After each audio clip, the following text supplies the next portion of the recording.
ඉතින් කවමද යාලා හැමෝටම අදත් සාදරයෙන් පිළිගන්නවා යාලා අපේ YouTube channel එකට. ඉතින් අදත් අපි අරගෙන ආව අලුත් වීඩියෝ එකක්. ඉතින් අද අපි අරගෙන ආපු වීඩියෝ එක බැලුවට පස්සේ ඔයාලට ගොඩක් දේවල් ඉංග්‍රීසියෙන් කතා කරන්න හැකියාව ලැබෙනවා. ඉතින් මේක මැජික් එකක්. අපි ගිහිල්ලා බලමු අපේ වීඩියෝ එක බැලුවට පස්සේ ඔයාලට කොච්චරක් දේවල් ඉංග්‍රීසියෙන් කතා කරන්න පුළුවන් වේවිද කියලා. ඉතින් අපි එදිනදා භාවිතා කරන ඉන්නවා සහ තියනවා කියන මෙන්න මේ වචන දෙක යෙදුණු වාක්‍ය ගොඩක් අපි අද ඔයාලට කතා කරන්න කියලා දෙනවා. ඉතින් අපි ඉක්මනටම යමු අපේ වීඩියෝ එකට. ඒ වගේම මතක් කරනවා අපේ වීඩියෝස් ලයික් කරන්න, අපේ channel එක subscribe කරන්න වගේම එහා පැත්තෙන් තියෙන bell icon එක click කරලා තියාගන්න. හරි. එහෙනම් ඉතින් අපි අවට වටපිටාවේ තියෙන දේවල් ගැන කතා කරද්දී ඉන්නවා තියනවා කියන වචන දෙක සිංහලෙන් ගොඩක් වෙලාවට කතා කරනවා. පූසෙක් ඉන්නවා, බල්ලෙක් ඉන්නවා, මිනිසුන් ඉන්නවා, වාහන තියනවා නේද? පෑනක් තියනවා. මේ වගේ අපිට අවට බැලුවට පස්සේ තියෙන දේවල් ඉන්න අය මෙන්න මේ විදිහට අපි සිංහලෙන් කතා කරනවා. අද අපි යන්නේ දේවල් කොහොමද ඉංග්‍රීසියෙන් කතා කරන්නේ. මේ සඳහා අපි there is සහ there are කියන වචන භාවිතා කරලා මේ සඳහා වාක්‍ය හදා ගන්නවා. අපි බලමු ඒ කොහොමද කියලා. ඉස්සෙල්ලම there is ගැන බලමු. අපි there is යොදන්නේ මොනවා හරි එක දෙයක්. එක පුද්ගලයෙක් තියනවා ඉන්නවා කියලා කියන්න. උදාහරණයක් විදිහට පිරිමි ළමයෙක් ඉන්නවා නේද? පෑනක් තියනවා. මේ වගේ එක දෙයක් ගැන කතා කරන්න there is භාවිතා කරනවා. ඊට පස්සේදී there are. අපි there are භාවිතා කරනවා ගොඩක් අය ඉන්නවා කියන්න. නේද? ගොඩක් දේවල් තියනවා කියන්නේ. කියන්නේ දෙකක් හෝ ඊට වඩා වැඩි සංඛ්‍යාවක්. මිනිසුන් දෙදෙනෙක් ඉන්නවා. මිනිසුන් ගොඩක් ඉන්නවා. පෑන් දෙකක් තියනවා. නේද? වාහන ගොඩක් පාරේ තියනවා. අන්න ඒ වගේ ගොඩක් දේවල් තියනවා කියන්න, ගොඩක් අය ඉන්නවා කියන්න අපි there are භාවිතා කරනවා.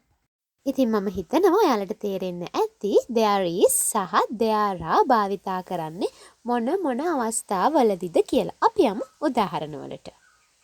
ඔන්න පොතක් තියෙනවා. පොත් කීයක් තියෙනවද? එකයි. එහෙනම් අපි භාවිතා කරන්නේ there is. එතකොට පොතක් තියෙනවා. There is a book. පොතක් අල් කයන්නෙන් එකක් කියන එක හැංගෙනවා. ඒ නිසා අපි a book කියලා තමයි කියන්නේ. පොතක් තියෙනවා. There is a book. ළමයෙක් ඉන්නවා. ළමයි කීයක්ද? එක්කෙනයි. There is a child. දැම්මේ අර ළමයෙක් අල් කයන්නෙන් එකක් හංගවනවා. ළමයෙක් ඉන්නවා. There is a child. ඊළඟ උදාහරණය පිරිමි ළමයෙක් ඉන්නවා. පිරිමි ළමයට boy කියලා කියනවා. පිරිමි ළමයෙක් එක්කෙනෙක්. A boy. There is a boy. පිරිමි ළමයෙක් ඉන්නවා. පෑනක් තියෙනවා. ඒත් එකයි නේද? There is a pen. අපහු කියමු. There is a pen. පෑනක් තියෙනවා. මේ තමයි එක්කෙනෙක් ඉන්නවා සහ එක දෙයක් තියෙනවා කියලා ඉංග්‍රීසියෙන් කතා කරන විදිය. ඔන්න ඊළඟට ගොඩක් දේවල් තියෙනවා. ගොඩක් අය ඉන්නවා. කතා කරන විදිය උදාහරණ.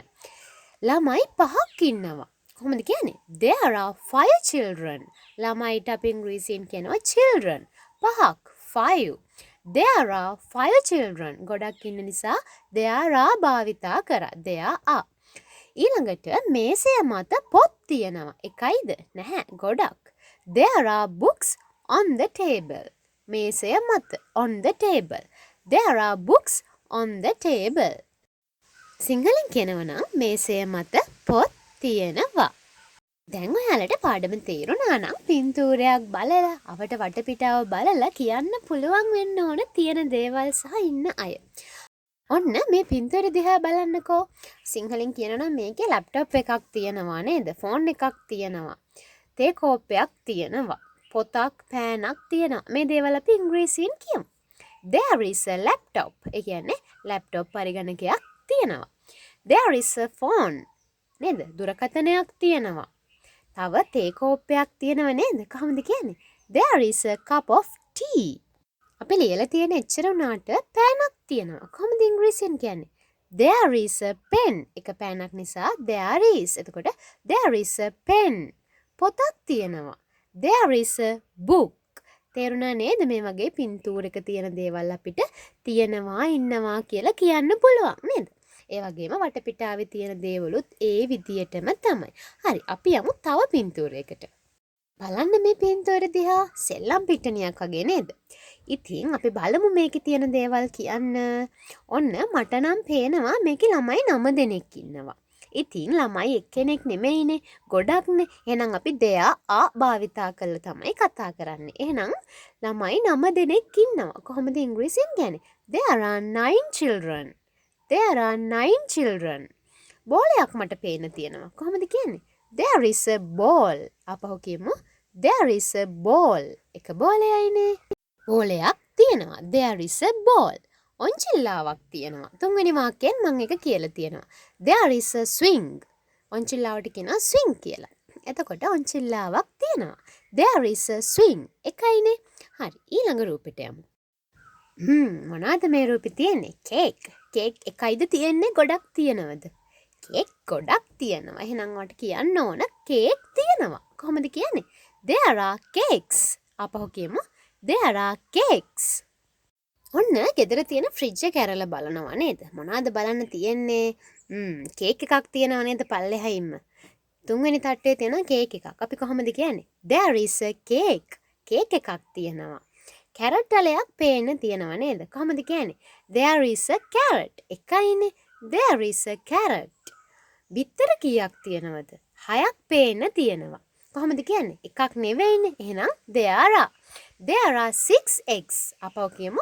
There are 6 eggs. එතකොට ලුණු ගෙඩි දෙකක් පේන්න තියෙනවා. කොහොමද කියන්නේ?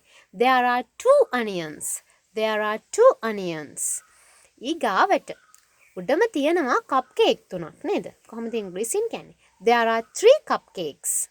There are 3 cupcakes. ඊළඟට තියෙනවා ලොකු කිරි ජොග්ගුවක් නේද? එකයි නේද? එහෙනම් අපි ඒකටත් ඉංග්‍රීසියෙන් කියමු. There is a jug of milk. කිරි ජොග්ගුවට අපි කියනවා jug of milk. There is a jug of milk. කිරි ජොග්ගුවක් තියෙනවා. ඊළඟට බලන්නකො මොනවාද මේකේ පේන තියෙන්නේ. සිංහලෙන් කියමුකෝ. තේ කෝප්පයක් තියෙනවා, පත්තර ගොඩක් තියෙනවා නේද? අපි ඉස්සෙල්ලා කියමු තේ කෝප්පයක් තියෙනවා. උඩම වාක්‍යය. There is a cup of tea. තේ කෝප්පයකට අපි ඉංග්‍රීසියෙන් කියනවා a cup of tea. එකයිනේ. එහෙනම් there is a cup of tea. ඊළඟට පත්තර තියෙනවා. එකයිද? නෑ ගොඩක්. ගොඩයි නම් there are. එතකොට පත්තර වලට කියනවා newspapers. පත්තර තියෙනවා. There are newspapers. අපහු කියමු there are newspapers. හරි. දැන් ඔයාලට මම හිතනවා අවට වටපිටාවේ තියෙන දේවල්, පින්තූරවල තියෙන දේවල් මෙන්න මේ විදියට තියෙනවා සහ ඉන්නවා කියලා කියන්න පුළුවන් කියලා. ඔයත් මේ දේවල් කියලා ප්‍රැක්ටිස් කරන්න. එතකොට ඔයාලට ඒ වාක්‍ය රටාවත් ඉක්මනටම කතා කරන්න හැකියාව ලැබෙනවා. ඉතින් වෙනද වගේම මතක් කරනවා මේ හැමදේම නිතර ඔයා ගෙදරදි කියන්න. එතකොට ඔයාට ඉංග්‍රීසි කතා කරන එක නම් තවදුරටත් ගැටලුවක් වෙන්නේ නැහැ. එහෙනම් අපි අලුත් වීඩියෝ එකක් අරගෙන එනකන් අදට ගිහිල්ලා එන්න. අපිත් එක්ක රැඳී සිටියාට thank you.